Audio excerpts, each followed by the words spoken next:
Imagitatrice, imagitateur, hello there! Comment que ça va bien les gens? Éric pour les imagitateurs du JDR et aujourd'hui, nous allons parler du flashback en jeu de rôle. Et ça date pas d'hier, sans doute que l'un de mes premiers flashbacks, ça tourne dans les alentours de 1989-90, In Nomine Satanis, Magna Veritas. Les anges ont le pouvoir psychométrie, on touche à un objet et on a droit à une partie de l'histoire de l'objet, donc on se catapultait dans le passé. Mais soyons honnêtes, là, en plus de 30 ans, le flashback n'a pas beaucoup évolué autour d'une table de jeu de rôle. On me le fait sensiblement toujours bouffer à la même sauce, c'est-à-dire soit pour donner des informations sur le personnage ou en apprendre un peu plus sur la situation. Il arrive parfois qu'on le présente d'une autre façon, mais en général, ce sont des exceptions. Alors que dans la littérature et dans le cinéma, le flashback est largement utilisé et à d'autres façons beaucoup plus ingénieuses. Et eux, ça fait beaucoup plus longtemps qu'ils pratiquent et perfectionnent le flashback. Si on prend le premier au cinéma, on parle de 1903, ça fait plus de 120 ans qu'ils en font. Et le flashback est tellement présent dans tes films que tu ne les vois plus. Je parlais avec un professeur en cinéma à l'université, je lui demandais, selon toi, combien de films ont recours là, en pourcentage au flashback. Et pour elle, c'est clairement proche de 30%. On parle d'un film sur 3 qui a recours à au moins une scène de flashback. C'est énorme! Et je me suis demandé, est-ce qu'on peut prendre ces flashbacks-là beaucoup plus inventifs, beaucoup plus diversifiés et les amener dans notre passion du jeu de rôle? Et tu vas voir, cette capsule, elle est spéciale. Parce que oui, je vais te parler du flashback, mais le dernier 20 minutes, je te laisse avec une expérience, un mini actual play. Qu'est-ce que j'ai fait? J'ai mis Ginny devant moi et je la transporte dans un univers très proche de James Bond. On est dans le MI6 Building, sur le bord de la Tamise à Londres, et j'ai décidé de placer la scène la plus ennuyeuse, la plus barbante qui soit, n'ayons pas peur des mots, la scène la plus chiante, une scène de bureau avec 2 personnages, et je me suis donné comme objectif de dynamiser tout ça, de surprendre, d'amener des contrastes, tout ça grâce au flashback.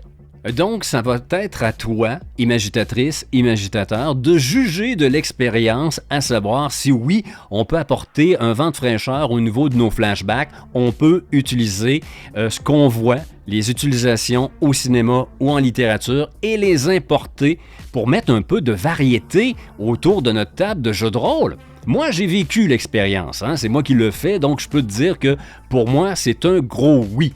Mais d'un œil extérieur, peut-être que tu vas juger que c'est du superflu. Moi, je le connais pas, ton petit cœur de rôliste et ses sensibilités, donc on est curieux. Mais pour moi, c'est un gros oui. Alors, ensemble, on va passer en mode podcast et on va aller explorer, encore une fois, l'ADN du JDR. On se parle du flashback et ensuite, on met les mains dans le moteur, dans l'huile et on explore, on expérimente et on brasse notre JDR. C'est parti. Allô Eric, ici le JDR. Je commence à en avoir plein les bottes de me faire brasser. Tu pourrais pas me lâcher un peu les baskets? J'ai mal au cœur. Ça te dit pas de te lancer dans les jeux de société, là? Question de me lâcher un peu, là.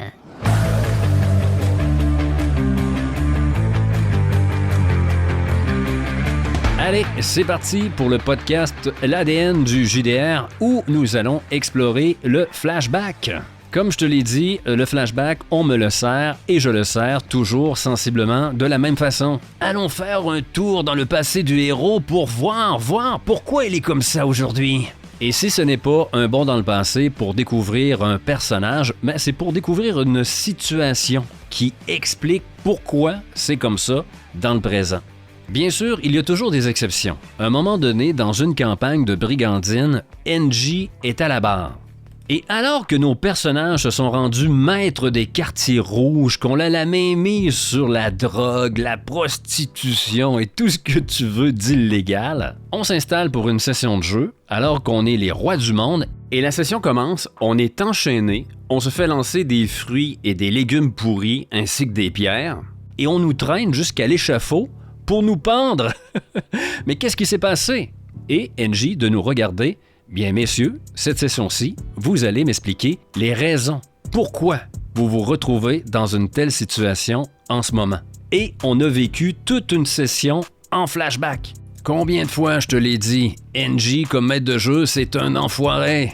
Non seulement il nous a détrônés de notre position, mais en plus, il a fallu que ce soit nous qui inventions ce qui est arrivé comme malheur à nos personnages. Vive la narration partagée. Ce fut, et de loin, la meilleure session de la campagne. Donc, un truc, t'es en campagne, t'as rien préparé, mets tes joueurs dans la merde et dis-leur, écoutez, racontez-moi, qu'est-ce qui s'est passé? Mais comme je te le disais avant, ça, c'est des exceptions comme flashback. Ce que je sers autour de ma table, ce que je vois lorsque je vais m'asseoir à une autre table ou ce que j'entends en actual play, sensiblement, on tourne toujours autour de la même mécanique lorsqu'on parle du flashback. Soit on va dans le passé pour en apprendre un peu plus sur un personnage, ou soit sur une situation, tout simplement. Cependant, et heureusement, ce qu'on voit de plus en plus dans des systèmes, c'est qu'on incorpore le principe de flashback. Exemple des systèmes où tu peux aller chercher de l'inventaire et parfois, pour justifier que tu as un tel item, on peut l'expliquer avec un flashback. Ou utiliser des points de fortune pour influencer, amener quelque chose, imposer quelque chose à la fiction. Exemple, tu es dans une course-poursuite, tu as monté 3 étages, tu arrives au grenier, aucune issue. Seulement une fenêtre qui surplombe environ un vide qui fait 7 à 8 mètres. Cependant, tu dépenses un point de fortune et hop, il y a une trappe au plafond. T'es pas vraiment arrivé au grenier. Il y a autre chose plus haut. Ça va peut-être pas te sauver la vie, mais as-tu du moins te donner un sursis. Dans ce cas-ci, ça mène pas de flashback, mais si tu utilisais ce point de fortune-là pour influencer des relations avec un PNJ, exemple, on joue à Top Gun, et là, alors que tu es un pilote, l'instructeur se présente devant vous et tu dépenses un point de fortune pour dire au MJ « Hey, je le connais, cet instructeur. Il a déjà été mon enseignant alors que j'avais 17-18 ans. » Et à ce moment-là, peut-être que le MJ va appeler à faire un flashback pour justement justifier, comprendre et savoir quelle est la nature de la relation que tu avais avec cet homme. Donc, en général, ce que je vois s'articuler autour des tables de jeux de rôle, c'est cette utilisation-là du flashback. On déroge pas trop de cette forme-là. Soit ça passe par la mécanique, soit on veut en apprendre sur un personnage ou sur une situation. Mais le cinéma, lui, il a de l'expérience, il l'utilise depuis longtemps et abondamment. Et pour moi, l'un des rois du flashback, c'est Christopher Nolan. Pas parce que c'est le meilleur, mais parce qu'il l'utilise énormément. Mais avant qu'on commence à parler du flashback, surtout en cinéma, juste te dire que si tu commences un one-shot ou une campagne et on commence avec une scène sur le passé et qu'après, tu t'en vas dans le présent, c'est pas du flashback, ça. On garde quand même l'ordre chronologique des choses. Si par la suite, tu retournes dans le passé, là, ça va être un flashback. Exemple, l'excellentissime Le labyrinthe de Pan de Guillermo del Toro. Le film commence avec le récit de la princesse Moana qui vivait dans un monde souterrain et qui rêvait de voir le monde des humains. Ça se passe longtemps dans le passé et après, on bascule en 1944 en Espagne, à la fin de la guerre civile. Il n'y a pas de flashback dans ce film-là. La scène du passé est au début du film. On s'entend. Juste le spécifier parce que j'avais une conversation avec quelqu'un qui me disait qu'il utilisait abondamment le flashback parce que lorsqu'il commençait une campagne, c'était souvent avec une scène du passé. Non, c'est pas... Cette scène n'est pas un flashback si elle est à l'intro du film. Et qu'après, tu suis l'ordre chronologique des choses. Non. Fin de la parenthèse. Voyons comment on pourrait utiliser autrement le flashback en dirigeant notre lentille vers le cinéma. Parce que oui, le flashback est une technique narrative, ni plus ni moins, en cinéma. Je vais te présenter quelques utilisations du flashback en cinéma et te donner des exemples de films, mais je vais tenter de rester parfois avec de nommer plusieurs fois le même film pour pas te noyer de références cinématographiques, OK? Et pour les mêmes raisons, on va tourner beaucoup alentour de Christopher Nolan. Encore une fois, pas parce qu'il est le meilleur, mais parce qu'il utilise beaucoup, le flashback. et c'est grand public. Commençons par l'utilisation la plus connue pour les flashbacks, c'est-à-dire de fournir des informations sur le personnage. Exemple, Batman Begins de Christopher Nolan. Le premier film de la trilogie que le réalisateur a consacré au Chevalier Noir. I'm Batman. Les flashbacks montrent certaines scènes de l'enfance de Bruce Wayne, dont la fameuse scène où il perd ses parents pour la millième fois. Lâchez-nous! Mais ça nous permet de comprendre pourquoi Bruce Wayne a choisi la chauve-souris comme emblème pour le futur héros qu'il allait devenir. Et également, le fait de le voir enfant, on s'attache un peu plus au personnage. Ces flashbacks-là peuvent montrer aussi les événements qui ont façonné la personnalité ou les actions du personnage. Exemple, dans Harry Potter, le prince de sang mêlé, les flashbacks montrent l'histoire de Voldemort, aidant ainsi à comprendre ses motivations. Par ce procédé, on peut également illustrer le progrès ou la régression d'un personnage. Ça me fait penser aux Affranchis, Goodfellas de Martin Scorsese. Les flashbacks montrent l'ascension et la chute d'Henry Hill dans le crime organisé. Ils montrent les événements du passé pour expliquer les actions et les décisions actuelles d'Henry Hill et ses associés. Ce procédé-là, on l'utilise abondamment dans le JDR. En fait, c'est la raison principale pourquoi on utilise le flashback. Là, ce qui va être intéressant, c'est d'aller à la deuxième utilisation. Et ça, on le fait pas beaucoup en JDR, vraiment pas.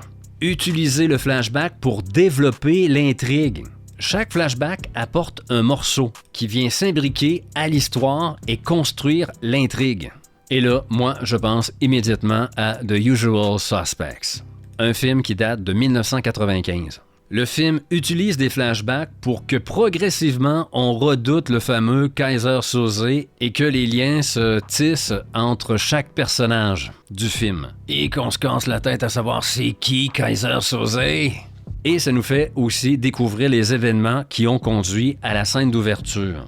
Tout simplement un bijou de scénario.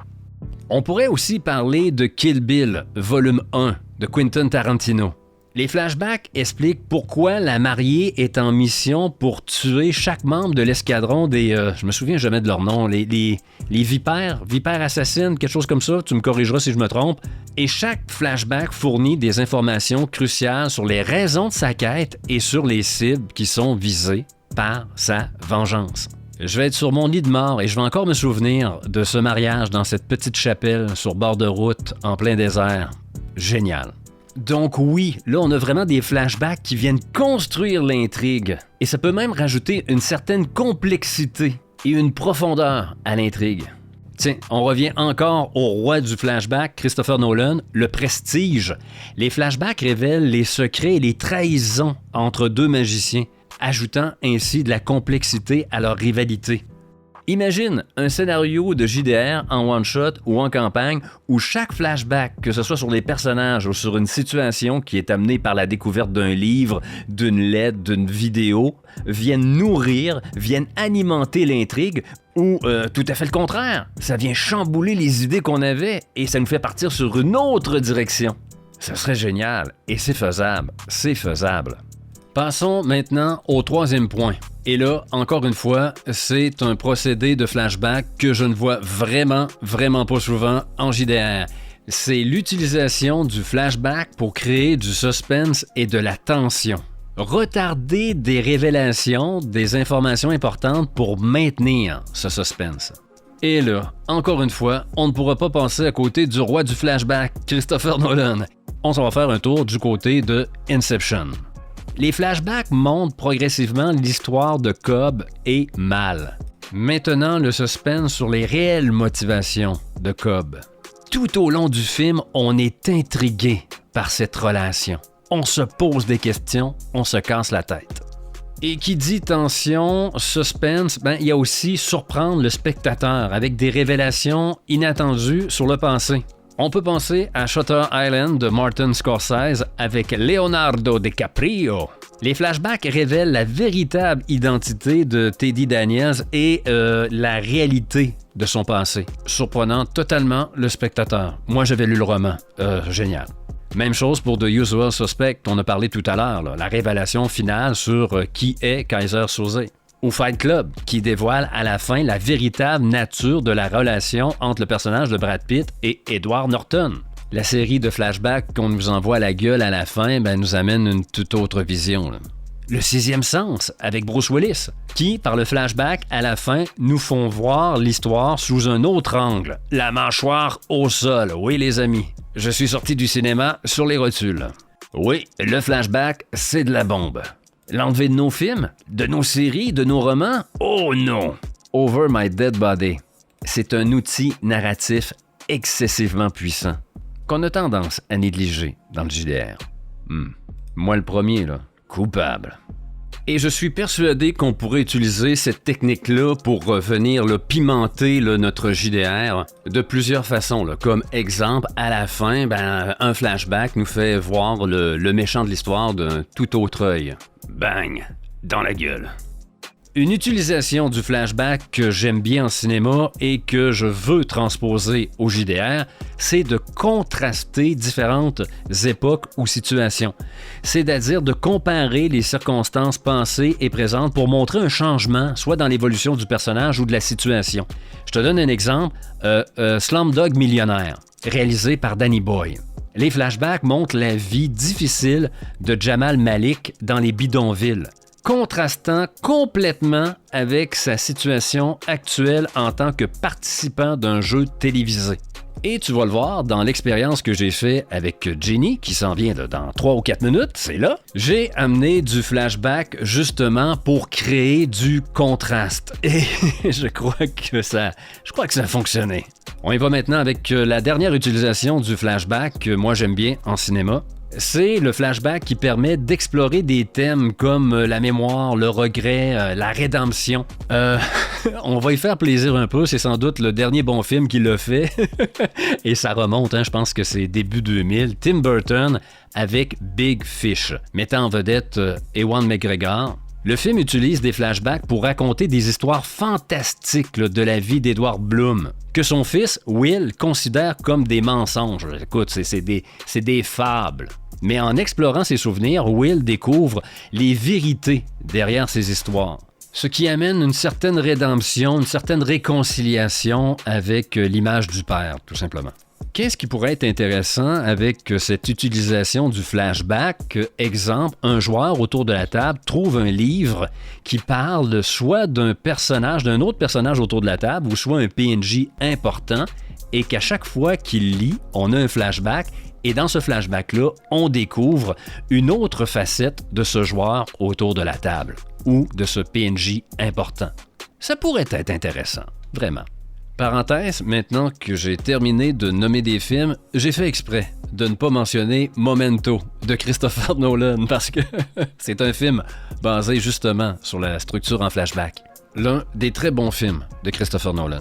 Maintenant qu'on a vu ces autres procédés du flashback en cinéma surtout, mais qui est utilisé également en littérature, voyons si on peut vraiment les transposer au JDR. Faisons cette petite expérience. J'ai assis Ginny devant moi, comme je te l'ai dit, et je l'amène dans un univers style James Bond. À la base, la scène est placée de façon à être vraiment ennuyeuse. C'est une scène de bureau.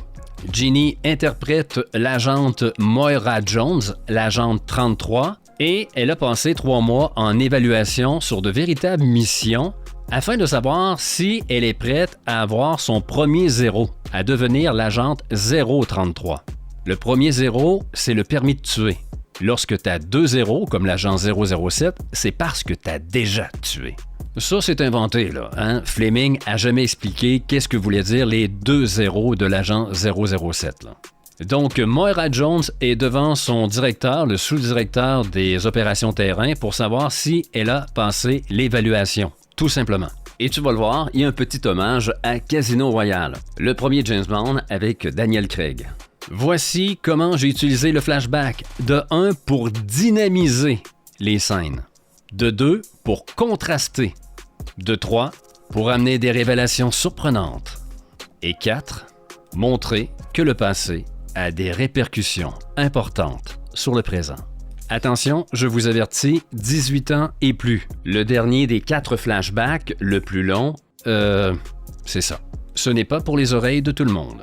Et accroche-toi bien parce que cette expérience où on voit toutes les possibilités qu'offre le flashback sous forme d'un mini actual play de 20 minutes nous a donné à Ginny et à moi vraiment l'envie de poursuivre l'aventure de Moira Jones, sans doute en one-shot ou peut-être même plus. Tu vas le voir, ça commence très très bien, une aventure.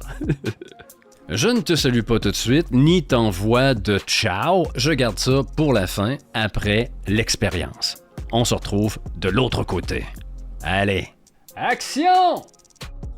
Au cœur de Londres, sur les rives de la Tamise, nous nous approchons lentement du MI6 Building, l'édifice qui abrite le service de renseignement extérieur du Royaume-Uni. Maintenant, tout près, on est à même de voir par une fenêtre du 6e étage 2 silhouettes assises dans un bureau. Un homme du côté du propriétaire du dit bureau et une femme sur l'une des 2 chaises, disposées pour les invités. Agente Moira Jones, tu es devant le sous-directeur des opérations terrain, Michael Cameron. Depuis 5 minutes, il étudie ton dossier, sans piper mot, tapant du pied sous le bureau et lâchant quelques de temps en temps. D'une part, j'aimerais savoir à quoi tu ressembles, Moira. Je suis une grande femme à l'allure athlétique, avec une queue de cheval qui retient mes cheveux noirs ébènes en arrière, avec des traits asiatiques. Qui viennent de ton père ou de ta mère? De ma mère. J'ai 32 ans et en pleine forme, le plus bel âge en tout cas. Donc c'est une femme confiante que je vois devant Michael Cameron? En apparence, totalement. Si la caméra zoome un peu sur ses mains, on voit qu'elle agrippe légèrement son dossier. Peut-être une trace de main un peu moite. Ça semble être un moment important pour elle en tout cas. Mais d'apparence, si on la regarde, tout a l'air de très bien se passer. Oui, effectivement, depuis 3 mois, tu es en évaluation. Tu as été sur le terrain, sur de véritables missions, mais c'est vraiment une évaluation pour savoir si tu mérites d'avoir ton premier 0, toi qui es l'agente 33. Tout à fait. Ce premier 0 signifie que tu aurais le droit de tuer en mission. C'est exact. Et le double 0, un peu comme l'agent 007, signifie qu'on a déjà tué en mission. Donc, c'est un moment assez crucial pour toi. Effectivement. L'homme devant toi porte un complet gris éterne, à l'image de tout ce qu'il dégage. Visage banal, bien rasé, la coupe avec l'arrêt sur le côté. Michael Cameron est le type d'homme que l'on oublie là, aussitôt après l'avoir croisé. Là. Comme agent infiltré, là, pour penser inaperçu, là, ça devait être là, un foutu champion. Là. Tout en lisant ton rapport d'évaluation, Moira, de sa main droite, il joue avec son stylo, faisant sans cesse là, rentrer et sortir la pointe. C'est très irritant, mais... Encore une fois, je ne laisse rien paraître. Peut-être mes yeux qui vont un peu trop souvent sur ce stylo, mais je ne dis rien. J'attends, sagement, les mains posées sur mon porte-document. À part les salutations d'usage en début d'entrevue, Cameron n'a pas pris la parole. Maintenant, il se lance. Vos performances durant ces 3 mois sont catastrophiques, Jones. Vous êtes trop impulsive. Et on bascule dans un flashback. On voit une grande vitrine d'un restaurant italien. Un lettrage peint sur celle-ci, affichant le nom du commerce. Et soudain, la fenêtre éclate en 1000 morceaux. Que voit-on, Moira? Le corps d'un homme qui la traverse et qui s'écroule sur le trottoir juste devant ce restaurant. On me voit, moi, passer par cette ouverture qui vient d'être faite et sauter sur ce corps au sol pour le plaquer et pour le maintenir. Mais vous êtes folle, lâchez-moi! L'homme gémit et se débat. Je le retourne brutalement en l'attrapant par l'épaule de sa veste. Son visage vient percuter les morceaux de verre qui sont au sol. Je lui passe les mains dans le dos et je le menotte pour l'immobiliser. Alors qu'on entend le bruit de ses menottes qui se referment, on réentend le stylo de Michael Cameron à son bureau. Toujours étudiant ton dossier, de plus, vous utilisez une violence excessive que l'on juge non nécessaire, agent 33. Un flux d'air qui sort de mes narines, c'est la seule chose qui trahit l'agacement qui est en train de monter. Je lâche comme un soupir assez rapide et sec par le nez. Alors que l'on voit tes narines se dilater, celles-ci changent légèrement, deviennent celles d'un homme, assis sur une chaise. Et l'on bascule à nouveau dans l'une des missions des dernières semaines. Le souffle court, les yeux remplis de panique, ligotés de manière presque excessive, retenus par des liens de fortune, câbles électriques, chaînes et cordes s'entrecroisent sur lui. L'éclat d'une lame d'un couteau apparaît sous le faible éclairage des lampes et de ce qu'on devine être une luxueuse chambre à coucher. Et la lame vient se plaquer sous la gorge de cet homme, de ce pauvre homme qui a bien du mal à bouger. Je vous le répète, je ne sais rien. Je vous ai tout dit. Je suis sûre que si j'insiste un peu, tu peux parler. J'ai 2 enfants. J'ai une femme. Eh bien, si tu ne veux pas qu'elle soit veuve ce soir, parle maintenant. On voit sur son pantalon de pyjama un cercle se former dans l'entrejambe, plus foncé. L'homme s'urine dessus. La lame remonte encore un peu et vient vraiment se poser sur la peau au niveau de la gorge. Allez, j'ai pas toute la nuit. On voit les jambes de l'homme qui tremblent. Et on a une transition. C'est ce pied de Michael Cameron dans le bureau devant toi qui tape encore sur le sol alors qu'il étudie ton dossier. Vous vous rebellez régulièrement contre les autorités et la procédure. Si bien qu'on se demande comment vous êtes devenue la seconde femme à intégrer l'unité des forces spéciales du SAS.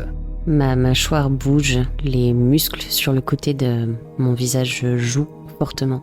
On est à l'intérieur d'une fourgonnette avec tous ses équipements de surveillance et on voit un homme chauve avec un casque d'écoute. « Agent 33, revenez! Revenez, bon sang! » Et la caméra glisse et mes pas qui foulent le gazon d'un jardin. À vive allure, j'avance vite en direction d'une maison où quelques lumières sont allumées malgré l'heure tardive. Agent 33, nous sommes en planque, en surveillance. On a ordre de ne pas intervenir. Et là, à ce moment-là, dans les systèmes d'écoute qu'il y a à l'intérieur, aménagés dans la fourgonnette, on entend des voix à travers le grichement d'une radio. On comprend qu'il y a des micros à l'intérieur de la maison vers laquelle tu te diriges, et on entend une femme pleurer, et on entend des coups, des gifles violentes. Salope! Clairement, une femme est en train de se prendre une dérouillée à l'intérieur. Lorsque le son passe dans mon oreillette, mon regard change et se durcit et je me mets à courir. Je cours jusqu'à la porte d'entrée. Sans aucune hésitation, balance un énorme coup de pied au niveau de la poignée pour défoncer la porte d'entrée. On a le droit à un premier jet, là. On est en mini actual play, mais quand même, les dés, c'est important, là, Moira. Ok. Donc, on va faire un jet de corps. À quoi ça ressemble encore pour toi? Corps, c'est excellent. Je suis résistante à la douleur, mais j'ai un vieil accident à la cheville. Mais par logique, j'aurais utilisé la cheville qui n'est pas blessée, bien sûr. Bien sûr. Donc, je te donne pas d'avantage ni de désavantage. Ok. Écoute, pour toi, ça va être facile. 80% et moins, et cette porte disparaît devant toi. 35. Allez, décris-moi. Un coup de pied, sec. Vraiment avec le talon de ma chaussure au niveau de la poignée de la porte. Et je fais exploser le système de fermeture de la porte. Elle s'ouvre en grand, avec un énorme bruit et de bois défoncé. Et j'entre. Aussitôt à l'intérieur, on voit un homme avec une robe de chambre noire ouverte sur son ventre prédominant et on voit cette femme, déjà le visage décoloré de coups, qui est à ses pieds, pratiquement nu. Et l'homme se retourne vers toi. Arme à la main, je le braque immédiatement. Lâche-la. Mais qu'est-ce que tu me veux, toi? Je tire devant son pied. On a cette détonation qui retentit en écho à l'intérieur de la maison. Le pied de Michael Cameron qui, une dernière fois, tape le sol plus fortement que précédemment. L'homme soupire, se recule sur son fauteuil. Toutefois, pour une raison qui m'échappe, notre directeur s'intéresse à vous, Jones.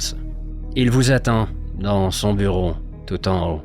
Félicitations, agente. 033. Vous êtes maintenant habilité au plus haut niveau de l'agence. Un sourire discret sur les lèvres. Je me lève de ma chaise et tends la main à Michael Cameron. Tu vois qu'il prend son temps pour faire durer le moment, alors que tu es debout, peut-être un peu le dos penché vers l'avant pour tendre la main. Il te laisse dans cette position quelques secondes. Laisse tomber son stylo qu'il a manipulé si bruyamment tout au long de l'entrevue, se lève et te serre finalement la main, te regardant. Tu sens encore tout le jugement. Cet homme clairement n'est pas convaincu que c'est une bonne décision de t'attribuer le permis de tuer. Je garde mon sourire discret. Je lui serre la main. Merci, monsieur. Allez, il vous attend. Disposez. Sans demander mon reste, je sors de son bureau, referme la porte doucement, sans la faire claquer, et je lâche entre mes dents serrées un magnifique connard. On reconnaît bien Jones. Les portes de l'ascenseur s'ouvrent en deux. Devant toi, tout au fond, la porte du grand directeur du MI6, Richard Moore. Mes mains se resserrent un peu plus sur mon porte-document. Le bout de mes doigts commence à être un peu blanc. Et avant de sortir de l'ascenseur, je prends une grande inspiration. Je souffle. Je commence à marcher droit devant moi. Tu arrives à la porte? Oui, je frappe. Une voix feutrée t'invite à entrer. J'ouvre la porte en essayant de faire les gestes les plus doux possibles. Je ne mets pas de coup de pied cette fois. Je tourne la poignée gentiment et je rentre. Contrairement à ce que fait Cameron, le directeur du MI6 se lève de derrière son bureau et vient vers toi. Monsieur le directeur. 60 ans, mâchoire carrée, menton volontaire et une bouche mince, presque sans lèvres. Alors qu'il avance vers toi, vos yeux se croisent et tout bascule, Moira. Tout bascule pour toi. On est à Port Gordon, 24 ans plus tôt. Port Gordon est un village de bord de mer au nord de l'Écosse. Environ 800 habitants. Dans une petite maison grise comme l'océan glacé, qui mugit à 100 mètres d'elle, on te retrouve dans ta minuscule chambre, à l'étage. Une pièce qui retient l'humidité de la mer et une légère odeur de moisissure. Comme partout dans cette maison centenaire. À quoi ressembles-tu alors que tu es dans ta chambre? Qu'est-ce qu'on voit? Que fais-tu? On me voit, jeune fille de 8 ans à peine. Déjà ses cheveux noirs ébènes, 2 tresses qui sont collées de chaque côté de la tête. Je suis seule dans ma chambre et je joue avec quelques figurines, quelques poupées. Mais on n'est pas vraiment sur le genre Barbie fait du shopping. On est plutôt sur du G.I. Joe. Sans prévenir, ta mère ouvre la porte de ta chambre et entre. Je sursaute, elle n'a pas l'habitude de faire ça. Comme trop souvent, elle exalte une senteur de whisky bon marché. Dans ses mains, une boîte blanche. « Allô chérie, ton oncle Sidney t'a acheté un magnifique cadeau. » Elle pose la boîte sur ton lit. Je me lève, je la rejoins et je m'approche du lit pour voir ce qu'est ce magnifique cadeau. Tu ouvres la boîte et tu découvres une ravissante robe de princesse, toute blanche et pure. Mon nez se retrousse instantanément. Je n'aime pas les robes, maman. Il faut faire un effort. Regarde comme elle est jolie. Allez, mets-la. Et ensuite, on va aller la montrer à oncle Sidney. Puis, à tes amis. Elles vont être folles de jalousie.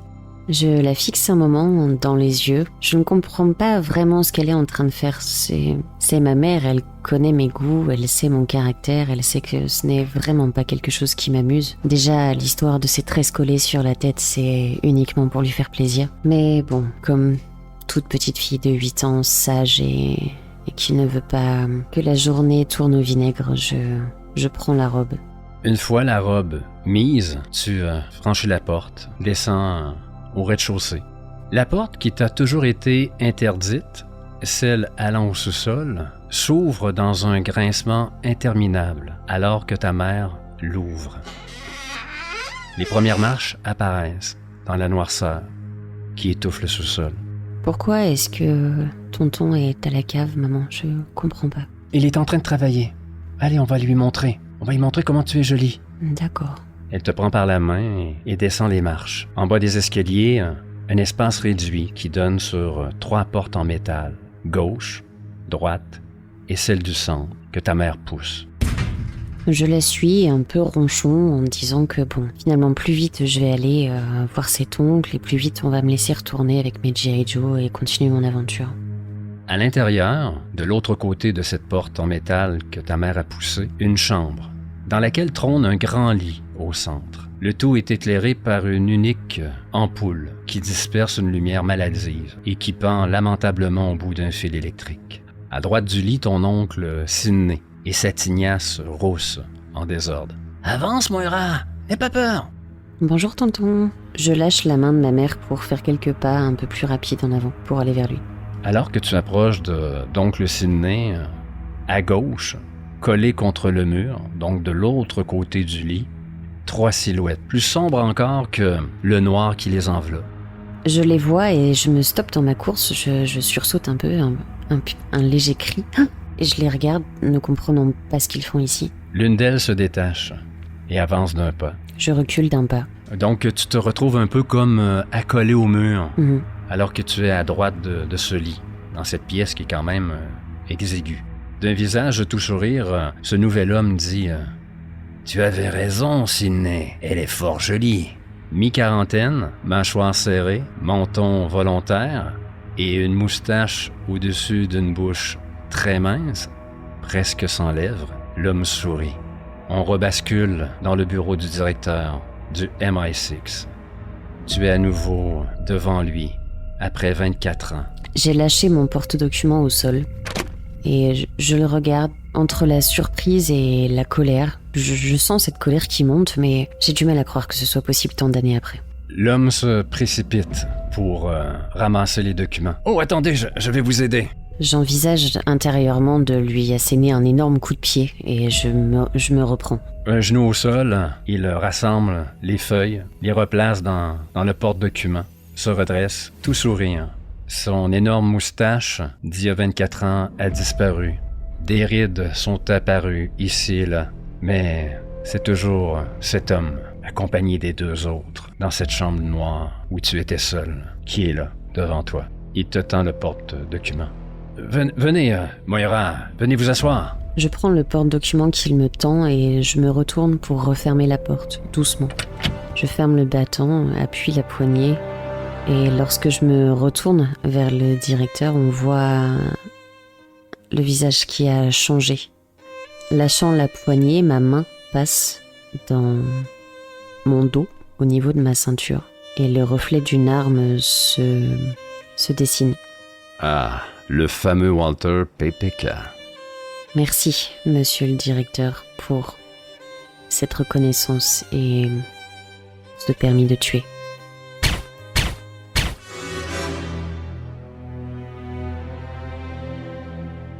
Et peut-être une suite, éventuellement.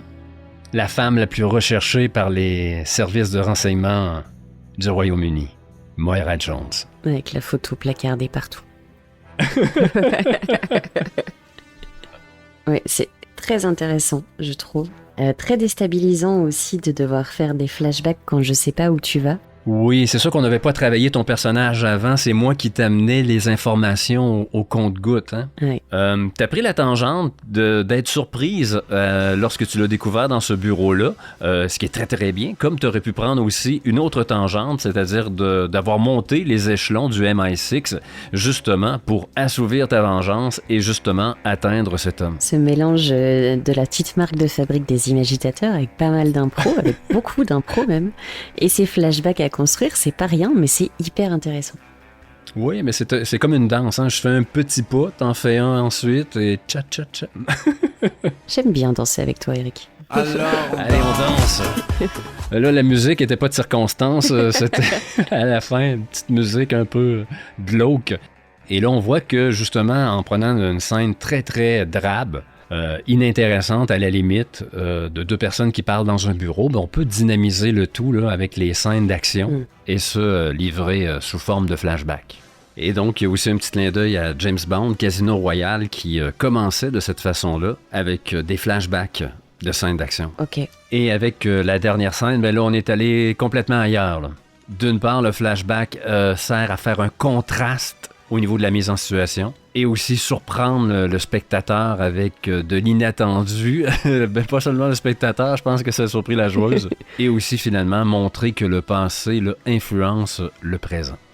Alors que tu rentrais dans ce bureau-là pour aller récolter le fruit de ton travail, tu viens de, en quelque sorte, mettre le point final. Tout à fait, à ma carrière.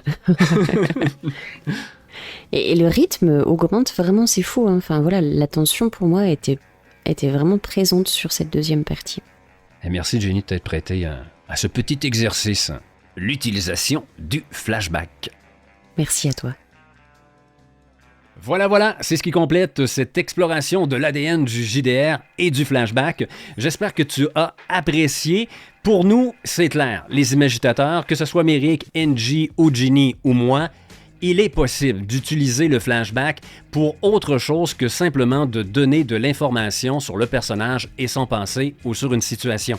On l'a bien vu, on peut mettre de l'attention, du suspense, on peut surprendre, on peut amener du contraste et l'intégrer parfaitement à l'intrigue, vraiment l'imbriquer. Bref, on peut vraiment, c'est un outil formidable si on l'utilise. Je peux comprendre qu'en improvisation, joueur ou joueuse, le MJ te regarde et te dit « Ah, c'est intéressant de faire un flashback sur ton personnage ». Là, à ce moment-là, c'est assez dur d'être très, très, très créatif, autre que d'aller voir un moment de ton passé. Mais lorsque tu es MJ aux commandes et que tu as un temps de préparation minimal en amont, mais je crois que c'est intéressant d'aller jouer un peu avec le flashback. De ton côté, toi, est-ce que tu l'utilises? Et si oui, de quelle façon? Est-ce que tu l'as déjà utilisé de façon extraordinaire? Explique, partage. On est là pour ça. Les capsules sont également là pour ça. C'est pour partager un peu notre passion, se partager des trucs.